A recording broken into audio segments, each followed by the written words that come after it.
Hi అండి, welcome to sweet home properties. Guntur Adavitekkalapadu top kids school దగ్గర 2 plots సేల్కి వచ్చినాయండి. ఇది అగ్రికల్చర్ యూనివర్సిటీ బిల్డింగ్. ఇది వచ్చేసి అడవితెక్కలపాడు అండి. ఇక్కడ మీకు వెస్ట్ ఫేసింగ్ 2 ప్లాట్స్ సేల్కి వచ్చినాయి.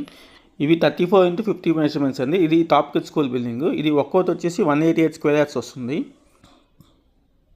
ఈ రోడ్లో మీకు ప్లాట్ సేల్కి ఉందండి. ఈ రోడ్లోకి వస్తుంది. ఇది అడవితెక్కలపాడు గొల్లారపాలెం రోడ్డు. ఇది శివ కన్స్ట్రక్షన్స్ విల్లాస్ అండి అవి. ఇది వచ్చేసి రాజు సగృహ. మీకు Guntur JKC college RT office నుంచి ప్లాట్ దగ్గరికి వెళ్తానికి మీకు వే చూపిస్తున్నాం. ఇప్పుడు ఇది ఆర్టీ ఆఫీసు. ఇది inner ring road phase 1 starting అండి. ఆర్టీ ఆఫీస్ జంక్షన్ ఇది పెట్రోల్ బంక్ దగ్గర. ఇక్కడ నుంచి మీరు స్ట్రైట్గా వెళ్ళిపోతే నల్లపాల్ పోలీస్ స్టేషన్ మీదుగా మీకు రాజు సగృహ శివ కన్స్ట్రక్షన్స్ విల్లాస్ దాటిన తర్వాత టాప్ కిడ్స్ స్కూల్కి ముందు రోడ్లో వస్తుంది ప్లాట్స్. గుంటూరు మరియు అమరావతి పరిసర ప్రాంతాల్లో మీరు ప్రాపర్టీస్ అమ్మాలన్నా కొనాలన్నా మమ్మల్ని సంప్రదించండి. మరియు ఈ వీడియోని మీ ఫ్రెండ్స్